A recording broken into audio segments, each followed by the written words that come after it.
Shalom, everyone.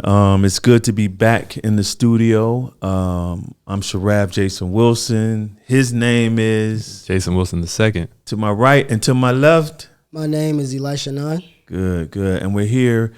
Glad to be back. But a couple of things. Thank you for all of those of you who've been watching or listening to the podcast. Your comments have been very encouraging, and we're going to try to do these a little more frequently. Yes. Also, if you're watching on YouTube, please subscribe. And also, many people have been asking how could they donate to the Cave of Adullam. So for those of you who would like to help the mission that we're engaged in, which is teaching, training, and transforming boys into comprehensive men of the Most High, men who are physically conscious, mentally astute, and spiritually strong enough to navigate through the pressures of this world without succumbing to their negative emotions. You can donate to us by going to savingboys.com and then simply click the donation button. And any amount, trust me, any amount helps us. I mean, from buying notebook paper to getting some of our students clothes who may be in need, supporting single parents, both single fathers and mothers, to our field trips and anything, martial arts uniforms, you name it, these microphones, all of these things, this was donated to us. And so again, we want to encourage you, if you feel led to do so, to donate to savingboys.com. All right, gentlemen, let me pull up my notes. What was on your heart to share today? I know we had mentioned something about laziness, so maybe you two can get us started. So one of the things that we've noticed is that people, I know I've had questions, people come up and ask me maybe online. It's always a question of why I'm lazy or why I can't stay disciplined. And a lot of times parents or mentors or even ourselves will just tell us, oh, you're just being lazy. You're not pushing through it. You're not being disciplined, etc. The reality is, I'm not going to say that this might be the issue for everybody, because some of y'all might just be undisciplined. Some of y'all might just be undisciplined. But something I've learned is that mental health can affect how motivated you are, how focused you are, how disciplined you are, how consistent you are, and so many other things. But mainly, I wanted to talk about this with students because 1 in 3 high school students have experienced persistent feelings of sadness or hopelessness in 2019. That was a 40% increase since 2009. Keep in mind, this was 2019. I'm willing to bet that it's only increased so far. Oh, since COVID, definitely. Only increased since COVID. So you think that is a direct correlation to them being lazy? It can most definitely be. Okay, I agree. You agree with that, Jay? Yeah, I can see that as well. Just going off of the stat Elisha said, me being in a private school, everyone could think there's multiple reasons why their mental health could be low. Being in a private school is high expectations from either their parents, their teachers. It's a lot of kids who just are down all the time. They can't get a break. That could either be with, their grades sucking, COVID. I mean, that's affected everyone almost, just being away from everyone. That can lead to depression, anxiety, social anxiety for a lot. I see a lot of people with that. I just see a lot of people, struggling to talk. That could help. I mean, like depression, that's the main thing I see with everyone with their mental health. Like that's the main reason why you're lazy. You're depressed. So you with your friends, so this is good, especially for parents who are watching and listening, because we want to know more about you guys and what's going on. But, and when we were kids, we didn't share everything. Right. So you understand why we would get concerned. So you've noticed, both of you, and I want to finish with you, Jaden, you can chime in, and you're in school, you believe that the majority of the reason why students, your peers, are lazy or disengaged is possibly more due to depression than a lack of discipline? It could be both. But what do you think if you had to pick one? I say depression, because depression can lead to active discipline. I mean, it could do a lot. Even with not having a lack of discipline, it's just like if a student doesn't have having a lack of discipline? Yeah, okay. Like having that. If a student doesn't have that and their parents not disciplining them, they be like, dang, do they even care about me? Like, dang, are they even want me to be the best? So so that's interesting. So what does, because it appears from a parent's point of view that you don't want discipline. your age group. But you're saying it's possible that the child wants discipline and the lack of a parent giving it to them could be interpreted that the parent doesn't really love them or really care. Because when a student or just a regular kid, they don't see that type of love. Like, discipline is a great love. Like, I respect it, because if I didn't have discipline, I would be all over the place. And that's what some kids are emotionally and with their physical acts. We don't want to be disciplined in a way, but we definitely want discipline. I think everybody wants to have the ability to fight against the emotion that says, don't wake up in the morning, don't go to work. Right. Like, when you feel like you need to do something, everybody wants the ability to push through that. You feel me? But not everybody wants to actually do the work to develop that. And I wanted to read Hebrews 12:11, which basically is the theme of what we're talking about right now. It reads, no discipline seems pleasant at the time, but painful. However, later on, it produces a harvest of righteousness and peace for those who have been trained by it. So to your point of what you're saying, in that moment, we don't enjoy it, but in the end, it gives us, what does it says? A harvest of righteousness and peace if we're trained by it. And so, if I'm sometimes lazy, as an adult, I agree that depression can play a major role in it. You don't want to get up in the morning. You don't care, especially if, you're trying to accomplish something. Like, many people struggle with obesity. So if you can't get control over that, you don't get out the bed. You'll go grab the chips when you know you shouldn't eat it. But depression, I use it whenever I feel depressed. I make sure I'm able to sit still for a moment and write down why I'm depressed. When my concern is when I can no longer articulate why I'm depressed. So if I don't have a list or one thing that is my cause and effect, that's when I'm scared. Right.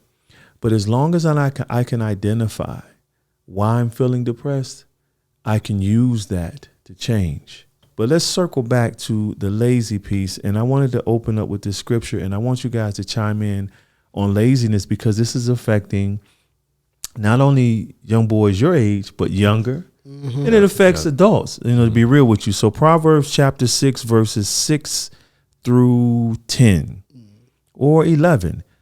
This is Solomon. He says, take a lesson from the ants, you lazy bones. Learn from their ways and become wise. Though they have no prince, no governor, nor ruler to make them work, they labor all summer, gathering food for the winter. But you lazy bones, how long will you lay sleep? When will you wake up? A little sleep, a little slumber, a little folding of hands to rest. Then poverty will pounce on you like a bandit, and scarcity will attack you like an armed robber. And so this was one of our main scriptures in the cave. And we will always ask the recruits or students, have you ever seen an ant sleep? Never seen that. Never seen an ant sleep, ever. And yet the ant is constantly moving, working to get things done. And that's why Solomon told us to go to the way of the ant, you sluggard or lazy bones.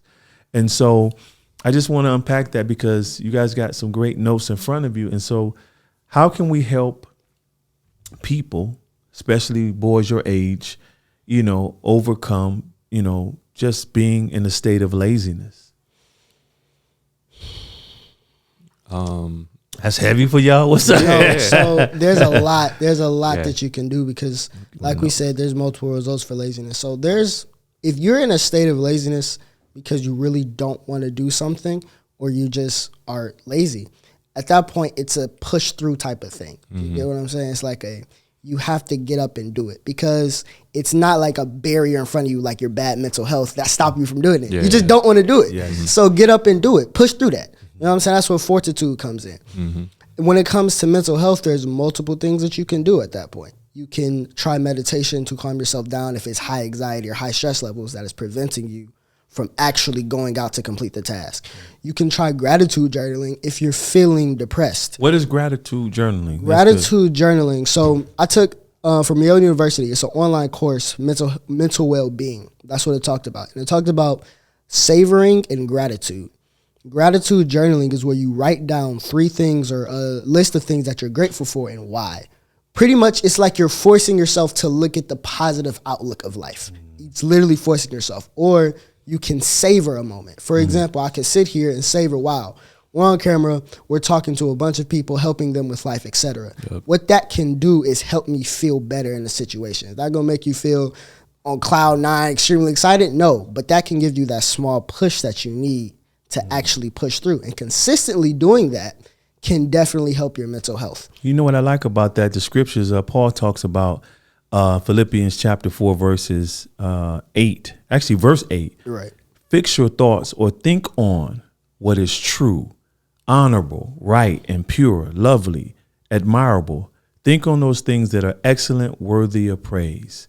And so the brain naturally thinks on what's negative. Yes. And so here it is in the scriptures, Paul is telling us to think on those good things. Right. And so I have to even fight myself to, in my head, to look in the mirror and speak good things to myself. Even David would talk to his soul and says, "Oh, my soul, why are you despair within me?" You know? And so rebuking those negative thoughts and casting them away, and that allows us to reset. That's really good. Jay, you got any ideas to help with laziness as well? Yeah, just going back to the Bible verse, sometimes I don't want to do things, especially chores. I hate chores. I'll get told, Jason, we got to do all the chores before Saturday. Okay, I procrastinate because I don't want to do the chores. But sometimes you got to look at the positives of chores. Work ethic, make sure things are clean. It builds habits. Those are pluses. The negatives, you don't want to do it. That's not only negative to it. I mean, it may stink, it may suck doing it, may hurt doing it. But when you look at the positive things, that outweighs the negatives. So you got to look at that and you got to kind of like build on it by every chore. If you look at that, you know what you're putting into yourself, and that like makes you better. That's a good way to look at it. I like how you said build on it, because one of the things with discipline and being lazy, and we talked about like gratitude journaling and meditating to give you a little push. For those that don't have mental health affecting them and you really just need to push through, James Clear, he wrote Atomic Habits. One of the things he made up was the 2-minute rule. Pretty much he said, if you can simply focus on the first 2 minutes of a task, like that's all you have to do, what that'll do is it help you push through easier, and that can actually like grow a seed of motivation inside of you. And in the middle of the task, you'll actually want to complete it. Because we didn't feel like coming up here and doing this podcast right now, we're not going to stop now. Right now, we're in the middle of it, and we feel motivated to do it. So we're going to finish it. And it's the same thing for those. If you don't feel like doing something simple like starting on your homework, okay, how about you just pull everything out and set them right in front of you? Then sit there for, 30 seconds. Then you get your pencil, get your notebook, start writing. Start panning out or writing the first problem. At that point, you'll begin to give yourself little pushes to actually move forward. Right. You get what I'm saying? Yep. That's good. Even what I love, even using that, and then what keeps you going is purpose. Yes. Like, what is the purpose? First of all, we stick with chores, which, I actually find peace and keep cleaning my house. I do. It's therapeutic. Right. But most people don't want to clean, but they want a clean house. So I look at the purpose. A lot of times when your life is cluttered and you can't get organized, I tell people, look at your house. Look at your room. Is it a mess? Is things disorganized? And they'll come back like, wow, it really is. And it's amazing how if you're living in clutter, you're living in a mess. I regret even with raising Alexis, Jay's sister, her room would be a mess. And I would yell at her because of the room dirty, but I never looked at the cause and effect to why it was dirty. Yeah. And so it was her life in the middle, being a middle schooler or even younger. And I wasn't there present to really see like, hey, Pooh, what's going on inside of you? Right. And so there was a lot of clutter in her mind. And I regret looking at the surface and not really looking at the deeper issue. And so to the parents, if your son or daughter isn't focused on their homework or seems to be disengaged, instead of yelling at them first or, admonishing their lack of effort or, them being lazy, take a moment to sit down and see the cause and effect, why they are. Like you're saying, once you get started, you more than likely will continue. But the problem is, again, discipline is not easy. Sticking with something is not easy, so it'll wane away. And so for me, especially being a man of the Most High, I have to have a purpose of why I'm doing it. Yeah. And like you say, Jay, the benefit of chores is that your room, no one wants a dirty room, really, Right. or a nasty bathroom. I don't like cleaning bathrooms. It's work to really thoroughly clean one. But when it's clean and you sit back, like Solomon says, it's no greater joy than when a man finishes work and can look back on it with pleasure. Right. And so that's a good plus at that. Yeah, I believe that there's still some sort of motivation within discipline. I don't believe that the motivation is strong, though. One of the things is, because I look at it like this, you don't just do things simply because you don't feel like it. There's always a why that drives you to actually consider fighting that feeling of not wanting to do it. Or not doing it. That's a good point, man. Exactly. So if you work, you don't just work out just to lift weights. You work out because you want to feel better, perform better, or look better. That's a seed of motivation that's within that discipline that you have. Right. So yes, it might be discipline on the outer layer, but in the inner layer, it's a why. And you have to move, like you said, you have to move from that why to allow that motivation to actually grow. Why do you think, what stops you? So you got those great 3 motivational points to working out. What stops you? We'll say, what makes a person hit the gym hard one day and then don't go back the next? The feeling of soreness, that's one of them. The feeling of that hour of hitting the gym sucks. Like it's really does. But people suck. enjoy it. Yeah. Some people enjoy it, yes. Mm-hmm. Ooh, that is a good question for those that so don't enjoy I it. love that because, I trained probably my whole adult life. Right. I've trained, weight trained. And it was a season when I enjoyed it. Like I would never miss the gym. And we would be there for hours with my crew. But something happened that made me stop lifting. Do you remember? Yes, Shoulder. Right. Your friend ended up passing away. Yeah, the guy who I sought in the gym to help me get bigger and stronger, he was one of the strongest guys in the gym, one of the best physiques, Daryl. He died of a heart attack. When that happened, the only thing that kept me lifting to continue on was to be in shape to take this picture with little Jay. I wanted to be cut holding him up to the Most High. Right. After I took that picture, I stopped training. The love left because my friend left. Right. So if it's not that traumatic, I've seen men where they hit the gym consistently for a week and then collapse on the weekend eating White Castle or things that they shouldn't eat. And it's in their mind, like, man, why do I keep going if I know I'm going to have a relapse? Right. But like you're saying, Elisha, looking at the positives, like, okay, cool. And then this is good because a lot of that comes from us being too hard on ourselves. We don't allow ourselves to mess up. We mess up and we think everything's over. Or have a break, like I told my wife, I'm going to always eat a slice of chocolate cake. Right. That's one of my motivations. I work out so that I can always have a cookie when I want, early enough, and a piece of cake. Yeah. What I say that to say is that when you relieve yourself of all of this performance pressure, you start enjoying what you do. Yes. And so that's good. I wanted to joke with you, Jay. This morning in the restroom when I was taking a shower, the toilet tissue was not where it belongs, right? Where did you put it? So no, this is funny. So this is real funny. Now I may show the picture. Yeah. This is hilarious. This is how I'm a trip as a dad. All right. So I used to get so mad before we renovated the house. This was the main bathroom we would use. And so Alexis at the time and Nicole maybe would never put the toilet tissue on the roll, the thing that holds holds the toilet tissue. Yeah. And the toilet tissue holder. They would sit it on the side where the magazines were on this little shelf. And I'm like, the time it takes you to do that, to put this toilet tissue right across from you, you could have put it in the toilet tissue holder. And so I got so frustrated, I made a little like card with a finger pointing across to the toilet tissue holder. Seriously, yeah.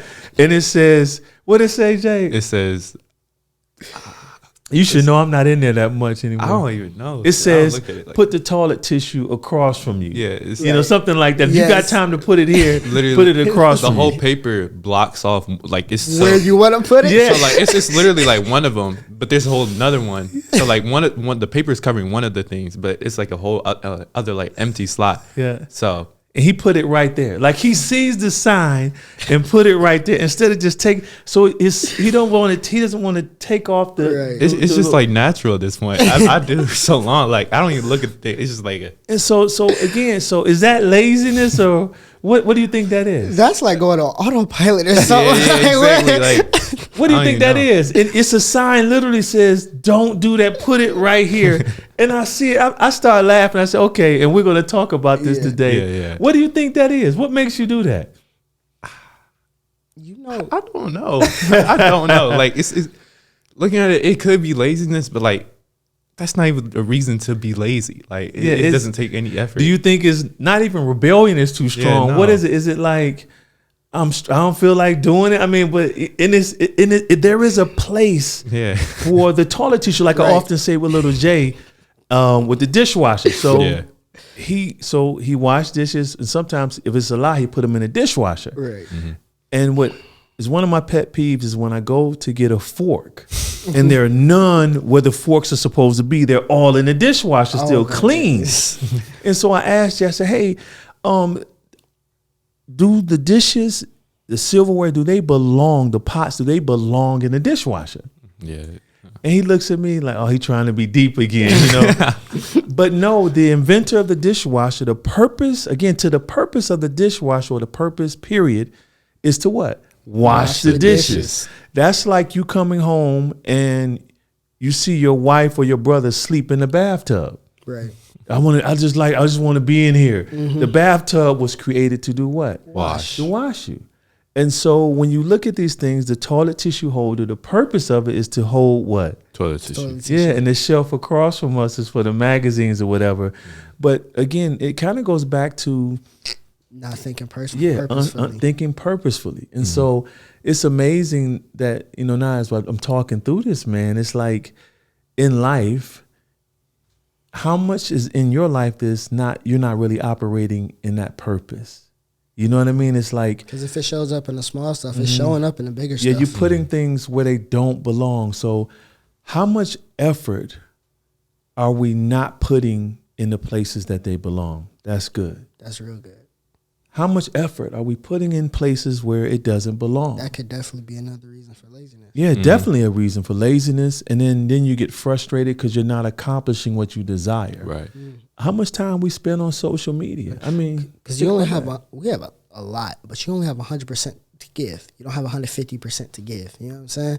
So you can only give out 20% to this, 20% to this. At some point, once you've hit that 100% cap, you can't give out anymore. Right, You've already given it all out. So we, like you said, how much time we give in social media. I've seen people's screen times that were like 10, 11, 12 hours. And you got to think you're on, that didn't happen when you were at home. When you're at home, I believe that you have more stuff to do. You have more stuff that's engaging. Man, you'd be shocked. Really? Man. No, that makes sense. Yeah, when you're at home, most people are in the bed scrolling. Maybe that's different because I do a lot of work at home. So, but some of the things I've noticed is that stuff happens like in school. You're just scrolling on. You're not engaged with what's happening, and you start scrolling on school. But how? But I don't think. Can you have? He can't have. No. But you're homeschooled though. Can't. I have a lot of friends that I can also text while they're in school. So it's like, why are you answering? Yeah. Why are you responding to me in 2 seconds? I expected to get a response 4 hours later. Yeah. It's like, so you really can't have your phone unless the teacher like says you can like play some music, something like that. So I'm not gonna say no names, but it's this person, right? So she has like her little water bottle. It's like a hydro flask, and then she has her purse. So she has her phone on the desk. So like the teacher, he's got used to it now. So he'll like call her out on it, but it's like a little joke. But she'll literally have her phone like hiding behind her purse, so the teacher can't see she's on it. She's on it. So, like that's how like addicted or like so attached to our phones we are. Like it's just incredible because like we think of stuff like that. That's not effort, but you know. The fact that it's not effort is probably the reason that you can be lazy. Because going on your phone and scrolling, Andrew Huberman, he's a psychologist and he studies a lot. He has a podcast just talking about mental health. Right. One of the things he said like waking up and scrolling on your phone, that just gives you these small hits of dopamine. So it's like you're getting a reward for doing nothing. So if you can get a reward for doing nothing, why would you want to actually get up and work to get a reward? Right. You train your brain to work or to get a reward for doing the smallest amount of work. Right. It's interesting, man. That's a very good point, Elisha. I never really thought about that, and a lot of employers are wondering how to maintain their staff because so many people don't really want to work as hard as they used to after COVID. You know, I want to enjoy more of my life, which is understandable. But what happens when you're older and you have nothing to retire on? Yeah. You've just been doing enough to get by, and now when you're too old to do enough to get by, you're in trouble. And that's a very good point. I never looked at the role of that social media or the quick hits of dopamine for doing something so little could affect you from doing great things. How do you get those dopamine hits from doing the hard work you needed to really become, or I hate to say the word successful because to me that's relative, to really walk in your purpose? How do we get young kids to value hard work or the benefit of working hard to accomplishing walking in their purpose? What do you think could be done? I didn't value my hard work. I didn't value any work or working hard until I actually got my own reason to do it. So as a kid, my why was fed to me by my parents. My why, there was like, work hard so you can get a job, do this, do that, whoop. And to me, it was unclear. It felt like it was robotic until I got to a point where I was like, I started teaching in the cave. Like I started helping in the cave, and then I started to feel fulfillment from actually coming to the cave and helping kids. At that point, it was a why. I had my own why to why I should come here and work that was separate from money. You get what I'm saying? So when you're a kid and your why is constantly fed to you, like I'm constantly feeding you why you should do this, and it's not actually your own choice, that why isn't very motivating. That seed of motivation that you're supposed to have in discipline isn't even there. That's really good. That's convicting as a parent. Wow, you got something you want to say to that? I agree with a lot of it. My why wasn't as significant as Elisha's. I remember in COVID, I always wanted to be like famous, like just, TikTok famous. So I would make all these 2K videos, all that stuff, put multiple hours into it. So like my why was, just getting known finally, getting popular finally, whether that be on social media, in real life, just having people want to talk to me, Now, going to the school in high school, I feel like I have a certain status where it's kind of easier, but I didn't have to do all that. Like, I don't know. It was like I chased this for so long. It was just so like, I don't know how to describe it. But that's deep, even though, like, even you acknowledge that why was very shallow and worthless. Right, yeah. But even though it was still a why that you desired, and it still pushed you to spend hours making videos on TikTok. You know what I'm saying? Right. That's good. I mean, I'm really thinking on what you were saying, Elisha, about as a parent, we push our why onto you guys. Right. And I remember when Lexi moved to LA, and the Most High, I was convicted because he was like, you would support her without restraint if she did it your way. Right. But as soon as she want to do it her way, have my why for her life, follow my why for her life. Right. You got questions and concerns. But if she followed your playbook, you would give her all the money she need. You would do this and do that. And that was convicting. And for you to say that, and we do that as parents, and it's good because you guys, we're trying to rear you up and get you where you need to go. But at the end of the day, you made a good point we can possibly close on, man, is when you find your why you find your why to why you exist, you won't risk your existence. You won't waste time. Like your why isn't seeking affirmation. Really? You know what I mean? Yeah. It's really, you want the affirmation that comes from God because it doesn't waver.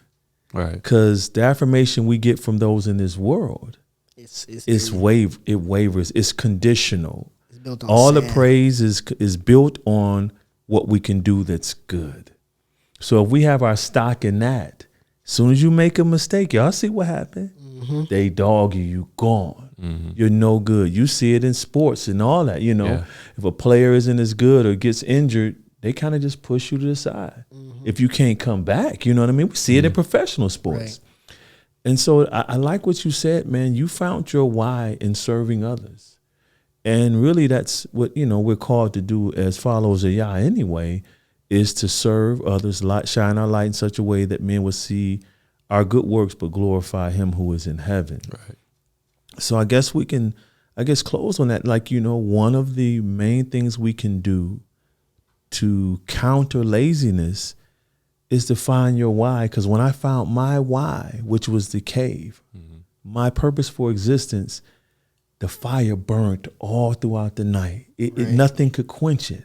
But when you find your why and you're walking in your why, everything starts making sense. It has its purpose to help you get where you need to get. It's like I'm looking at this ladder right now. Every step I need to get up to the top, I can hurt myself if I try to skip a step. So it's like they could have removed one of those bars. Yeah. You know, for the average height of a person, you can make it happen. But it's purposeful that those are almost a foot, a little bigger, a little larger than a foot apart to keep you from injuring yourself, because pretty soon you're 20 feet in the high. You need every step for stability to get you where you need to get. And so if we can stay there, if every child could focus on not just that moment where they are, but why am I here? Yeah. I think we can, you know, you'll find the benefit in cleaning the room. You'll find the benefit in why and putting things back where they belong. Right. You know, and so that was very good as a parent. That's something that, you know, is convicting, because we do push our whys on you guys, you know, instead of just saying, hey, do this and do that, not necessarily to get a job, but to get you past where you are. Right. Right. Because I don't know what you're going to do. What if you became a person who helps kids on YouTube, both of you guys? I know people making $70,000 a month on YouTube. Yeah. That's more than majority of people I know make a month with master's degrees. Right. You see what I'm saying? Yes. But in that moment, if you value where you are, you value that one step before you take that next, then you can have enough what it takes to take the next if you make sure you're doing everything in that moment. Yeah. All right. And you guys like to close or anything, or we good? Man, I guess just to overcome laziness, the summary of this is, one, find your why. That's the main thing. Do the small things that give you that small little push to push through. Yep. Constantly pray for that why, and constantly pray for the discipline. Because like he said, he gives us a spirit of power, love, and discipline. The scriptures say that. So I ask to move out of that spirit of discipline. And that's pretty much it, man. Good. What you got? Find the why. That's my main thing. Yeah, that's good. In everything, you know, find the why. I remember, just quick story. You gave me a reason because I wanted to, you know, talk to someone about a certain thing. Told me, always find the why. Why would you do it? What do you want out of it? Why would you clean your room? What do you want out of that? Why would you succeed in school? What do you want out of that? Scholarships, school opportunities. Right. Why would you train the martial arts, build your character, stuff like that? Always find the why. I feel like that's a very good point to build on. And that was good, because then you saw that it may have been a waste of time to talk to that person. Right, and it just saves us time, you know. All right, we're good. We hope you guys got something from that. And again, please subscribe to this channel. And for those of you who've been requesting, like, how can we give? How can we help the Cave of Adullam continue or even scale nationally? You can donate to savingboys.com, savingboys.com. Simply click the donation button, and we truly appreciate any amount you can give. All right? Oh, yeah, we got any other topics you guys would want to hear, that would be great too. Yeah, just to let us know. Drop them in the comments. Let us know. Yeah, drop a comment below and let us know. Right. All right. And that's on YouTube. Yeah, those that listen to podcasts, we can't drop a comment. But if you're on YouTube and you're watching this, please leave a comment, especially parents and any youth who are watching, like, hey, I'm dealing with this. Please let us know. All right. Shalom. Shalom. Alaikum. All right, let's read that. Shalom. Shalom alaikum. Good.